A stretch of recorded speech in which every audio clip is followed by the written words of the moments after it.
Hello guys, today let's see a couple of arithmetic questions. I would recommend to go through each and every questions today and the way I have solved them because I researched and found out the most suitable methods of solving these questions. So therefore I recommend to go through each and every question today. That will surely give some learning in this arithmetic topic. Okay, so let's look at the first question. The average age of 150 employees in an organization increases by 0.05 when a new employee joins. Okay. After this, an employee leaves the organization because of which the average age reduces by 0.03. What is the difference between the ages of the new employee and the employee who left the organization? Okay. So, to do this question, first we need to know one thing, that increase or decrease in sum, let's say increase in sum would be equal to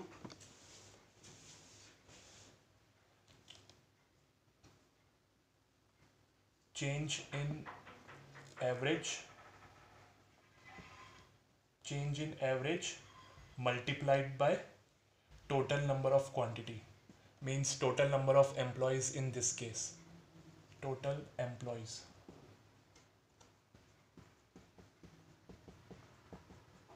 So we need to know this thing.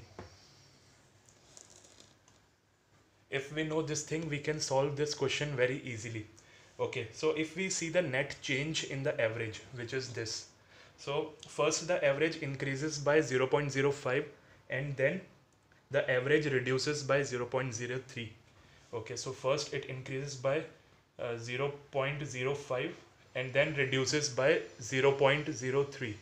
So then there is a net change of 0.02, net change of plus 0.02.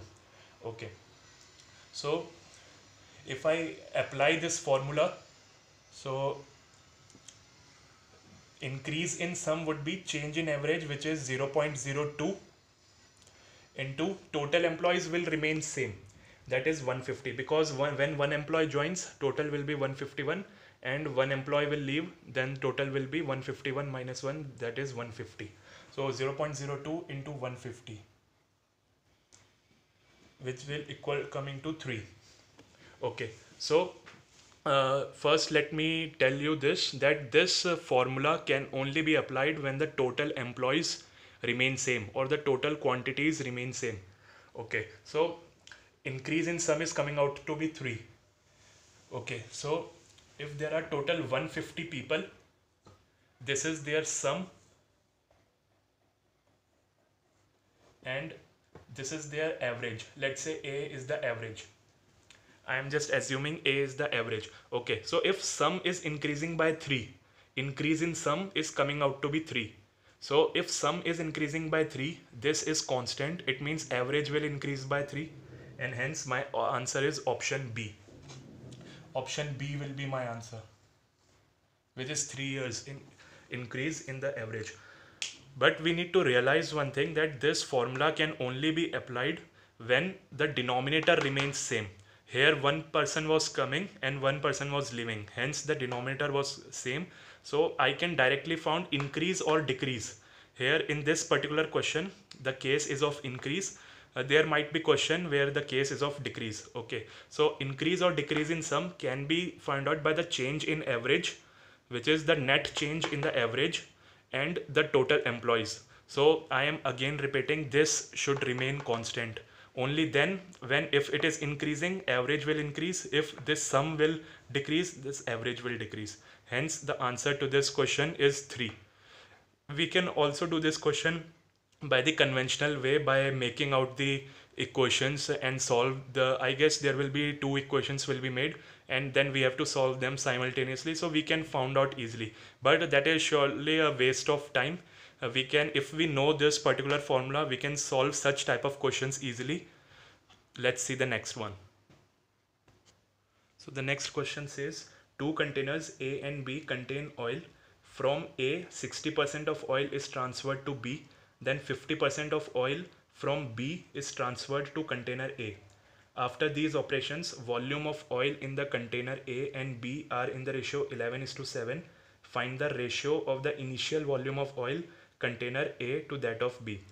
Okay, so the best way to approach this particular question is to move backwards. So we have seen many questions of these types where for an example, there are four people A, B, C, D. A is giving some chocolates to B, then in the next step B is giving some chocolates to C, in the next step C is giving some chocolates to D, and then we have then the four persons have equal number of chocolates at the end of the process. So we must have seen these type of questions very often. So the best way to approach these questions is to move backwards. So let's see how to solve this. Okay, so let's say this is A, this is B. So in the last step, the ratio of the oil is 11:7. So let's say this has 11x and this is 7x. So in the previous step, what is happening? The 50% of oil from B is transferred to container A. Okay, so if 50% of oil is transferred from B to A, that means 50% will be remaining one. So if 50% is remaining, that is 7x. So I can say it must be 14x, because if B has 14x, then 50% it is giving to A and the remaining 50% is this 7x, because it is clearly given that B is giving 50% to A. So if B is giving 50% to A, that is 7x. So from here 7x is coming from B, and from after adding 7x we are getting 11x. So here must be 11 minus 7, which must be 4x. Let's see this again. A must have 4x here. Now A is getting 50% from B. So 50%, which is 7x. So A is getting 7x from B. So 4x, which A had initially, plus 7x, which is coming from B. So 4x plus 7x is equal to 11x. And 50% is going to A. Remaining 50% is this. Okay, so we have reached till this point. Now A is transferring 60% of oil to B. So if A is transferring 60% to B, which means the remaining part must be 40%, and that 40% is 4x. So if 40% is 4x, then 100% will be 4x by 40 into 100, which is, this is 2, this is 5, which is 10x. So this must be 10x.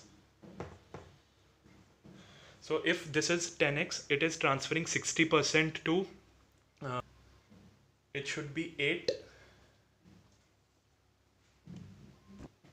Okay, so how I got 8x over here? Because initial is this one, this is initial. This is initial. Okay, so A is transferring 60% to B. So if A is transferring 60% to B, which is 6x. So if B had 8x in the beginning, A is giving 6x to B. So 8 plus 6, which is 14. So A is giving 60%, which is 6x to B. So 8x plus 6x is equal to 14. And the remaining 40% is 4x. Now here 50% is going to A, which is 7x. So 4x plus 7x is equal to 11x. And the remaining 50% is 7x. So that's how we need to do this. So the answer to this question is 10 by 8, which is 5:4, which is B option. So we need to work backwards in these type of question. That's why I have included this particular question in this video. Let's see the next one. Okay, so this question says bucket A contains 10 liters of water and bucket B contains 20 liters of alcohol. Initially 1 liter of water is taken out of the bucket A and poured into bucket B. Then 1 liter of solution is taken out of the bucket B and is poured into bucket A. Which of the following statements is correct? Okay, so what we can do over here is, let's say this is A. A is having total 10 liters of quantity. B is having total of 20 liters of quantity. Okay. So after playing this game of a distribution, that something is going to B, then something is coming back to A. After playing all this game, let's say total alcohol is this, total water, total alcohol, total water. So let's assume that after playing this distribution game, the amount of alcohol in bucket A is X. So the remaining must be 10 minus X because the total is 10. So the remaining must be 10 minus X.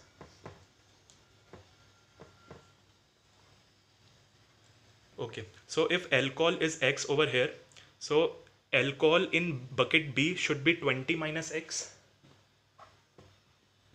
Why? Why 20 minus X? Because the total quantity of alcohol initially in bucket B was 20 liters. So in the system I have total 20 liters of alcohol, out of which X is in bucket A and the remaining is in bucket B. So if I have taken X in bucket A, then the remaining, which is 20 minus X in B. So what must be the water? Water over here is 20, which is the overall capacity of bucket B, 20 minus X, which is nothing but X. How did I find this? I find this by 20 minus X, which is X. Because 20 is the total quantity, and if I subtract the quantity of alcohol, then I will get the quantity of water. So 20 minus X, which is X. So I am getting X over here. Okay, now I got this.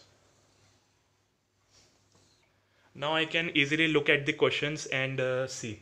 So quantity of alcohol in bucket A, which is X, is equal to the quantity of water in bucket B, which is also X. So this is true, and hence answer to this particular question is option A. So we can check the other three options as well, but then we can find that the answer is A. So there is no need to find that how much the exact quantity of alcohol and water in bucket A and how much of exact quantity of alcohol and water is in bucket B.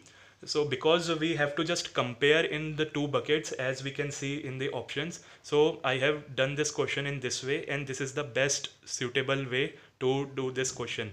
The other method is like we did in the previous question, by finding out the exact absolute amount, that what's the exact amount present in the two buckets. So we can do this question by that way as well, but since we have to just compare by looking at the options, so I did this question in this way. So let's see the next question. Okay, so the next question gives a lot of learning to us. It involves a concept that not so many people take care of. So let's see the concept first. Then we will solve this particular question. Okay, so the thing is, let's say if we have a pure amount of milk. If we have a pure milk and then we say I am taking out 10 liters of milk and then pouring 10 liters of water, then again I am taking out 10 liters of the mixture and pouring 10 liters of the water. So, and then if I have to find the final concentration of the milk present after the two such processes, then we can easily find out by the formula this 1 minus, if I am taking out X amount, let's say I am taking out X amount, so this is X, T is the total volume,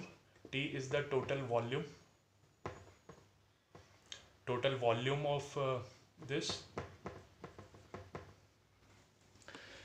So this particular, and the number of times the operation is happening. So this particular formula gives the concentration of milk present after n such processes. And if I have to find the total volume that is present after n such processes, we have to just multiply it by T. Okay, so if I have to find the concentration of the milk after the process, the formula is this. If I have to find the total quantity of milk present, then the formula is this. We multiply it by T. 1 minus X upon T. T is the total volume of the container.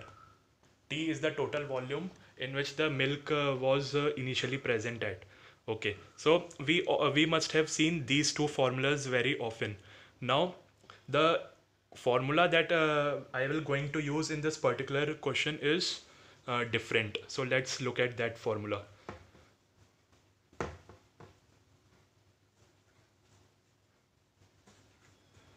So that goes like this. If instead of a pure amount of milk, if we have a mixture initially, let's say milk plus water,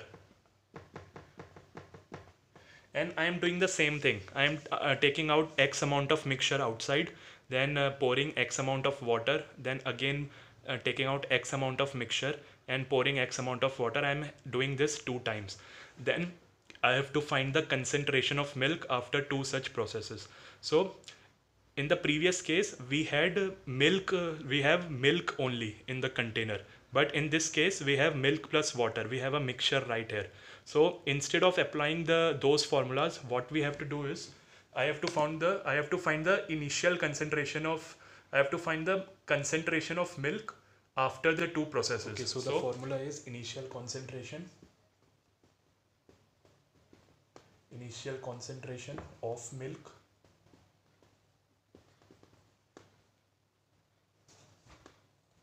equal to 1 minus X upon T. X is the number of X is the 100 ml or anything that we are taking out and giving to the container back. So we will use this formula in the question. Okay, so let's say, just for example, milk is 60% and water is 40%. So initial concentration of milk is 0.6. So I will use this formula to do this next question. Okay. So the question says, in Mrs. White's kitchen, Mr. White accidentally spilled some milk into a jar of honey. In order to compensate for the spilling, he decided to replace 100 ml of the mixture by 100 ml of pure honey, such that the ratio of the milk to honey in the mixture becomes 5:19. If the jar initially had 450 ml of pure honey, then how much milk was spilled into the jar? Okay, so some milk is spilled accidentally in the honey, in the jar of honey. So this is honey, which is 450 ml. Okay, that was 450 ml. And this is milk, let's say this is X ml. Okay, so I will use that formula for milk. So what is the initial? So the total volume is 450 plus X. Okay, so I will use that particular formula for milk. So initial concentration of milk is X upon 450 plus X. This is the concentration, X divided by total, 1 minus 100 divided by total, which is 450 plus X.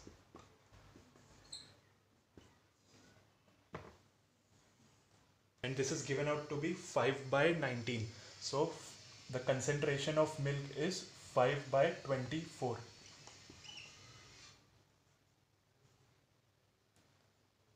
Now there is no need to solve this question. We can check directly from the options.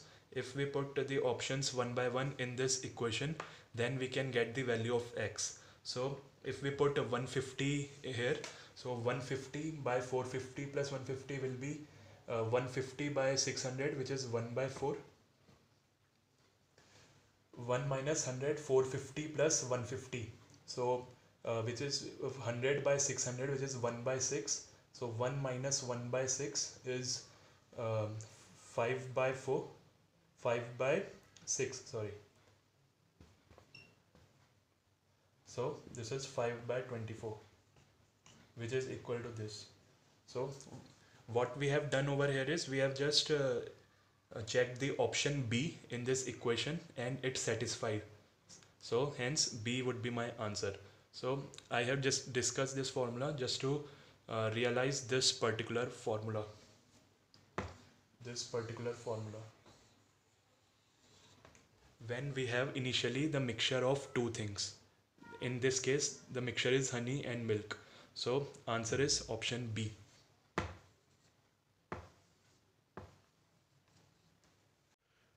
Okay, so let's look at the next question.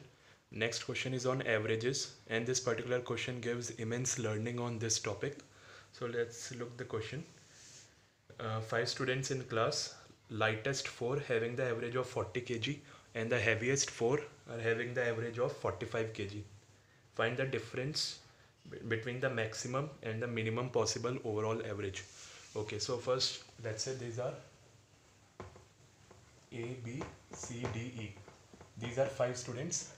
A is having the lightest weight and E is the heaviest one. Okay, so if I talk about A plus B plus C plus D plus E. Okay, and overall, so the lightest four is having the average of 40. So can I say the sum of these four is 160? And the sum of the heaviest four is 180, because average is given for the lightest four is 40, so 40 into 4, and the average for the heaviest four are given to be 45, so 45 into 4, that is 180. Okay, so the overall average will be 160 plus E divided by 5. Overall average will be 160 plus E divided by 5. Or I could have written like this, 180 plus A divided by 5. Okay, so means the total sum divided by total children. So this is the overall average. Okay, now to find the maximum possible average, E should be as maximum as possible. Okay, so before that, let's see one equation. 160 plus E, that is the sum. 160 plus E should be equal to 180 plus A. 180 plus A, and that will give me E is equal to 20 plus A.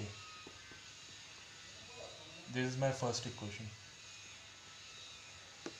I have just equated the sum. 160 plus E is equal to 180 plus A. 180 plus A. I have just equated the sum over here, and hence I got for this first equation. Okay, so in order to the overall average to be maximum, E should be maximum. If E is maximum, from first equation A should be as maximum as possible. Okay, so in order to maximize A is the lightest one, so A, B, C, D should be equal to 160 by 4, that is 40. So E will be maximum when all these four are minimum. So A, B, C, the sum of A plus B plus C plus D will be minimum when each of them are equal to each other, and that is 160 by 4, that is 40. So when A is equal to 40, B is equal to 40, C is equal to 40, and D is equal to 40, then I can say E will be maximum. Okay, so if I keep A is equal to 40 in this equation, so I will get E is equal to 60. So if I get E is equal to 60, then if I look at the overall average, that is 160 plus 60 upon 5. Maximum average is coming out to be 44. Where I have found out the value of E, which is 60. When I keep A is equal to 40, I get E is equal to 60, and when I keep E is equal to 60 here, then I get overall average to be 240 divided by 5, which is 44. So this is the maximum average. Okay, so in the similar fashion, if now I have to find the minimum overall average, so I need minimum value of E. If I need minimum value of E, A should be as minimum as possible from equation 1. So if A should be minimum, then B, C, D and E should be equal to each other, and that should be 180 by 4, that is 45. So I can say the minimum value that I can keep for E is 45. So 160 plus 45 is 205 upon 5. Minimum average is equal to 41.